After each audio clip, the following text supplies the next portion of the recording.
Hər vaxtınız xeyir dəyərli izləyicilər. Bugün biz Ədliyyə Info Az kollektivi olaraq İmişlər rayonu Məzəli kəndindəyik. Bura şəhid Mehdiyev Əhliman Rəhmanoğlunun mövlud gününə yığışmışıq.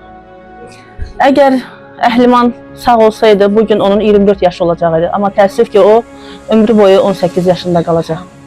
İndi onun anası və burada eyni zamanda başqa şəhid analar da var. Biz indi onun anası Mənsurə xanıma yaxınlaşıb, onun fikirlərini alacaq.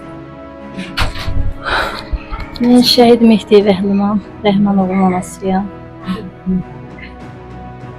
Bugün də balam mövlud günü.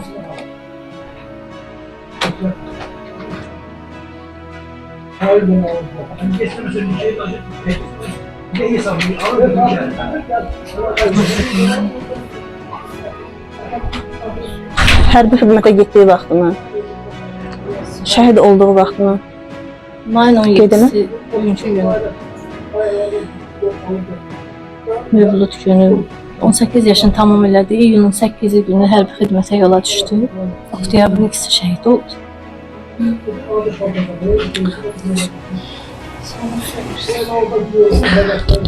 Allah rəhmət eləsin.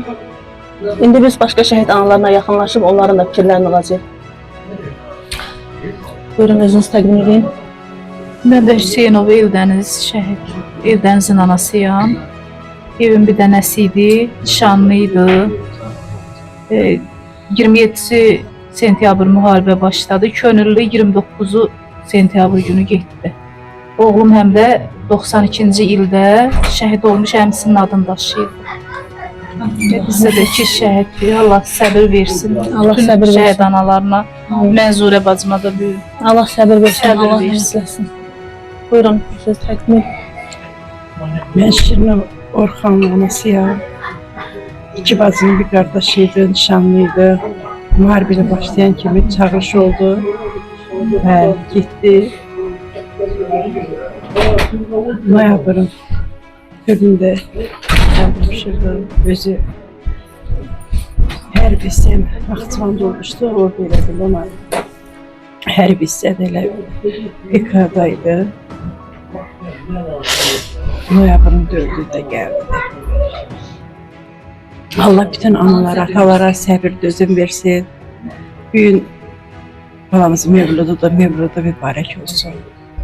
Allah anasını səbir, dözüm versin. Amin. Amin. Allah sizə də hər birinizə səbir versin. Özünüz təqdim Ben edin. Həsənova Aygün, şəhid İlgünün anasıyam. Mənim oğlum könüllü getdi. Sentyabrın 21'i Kapıska geldi. Geldiler, apardılar. Tek balam idi. Ondan başka hiç kimim yoktu. Oktyabrın 3'ü Füzuli'nin Kırmızı Bazarı'nda şehit oldu. Allah bütün şehitlere rahmet eylesin. Amin. Allah səbir versin. Siz Çok gözəl sağ olun. olun. Yəni. Çok sağ olun. Abdullayev Həmdullah, şəhidin anasıyam.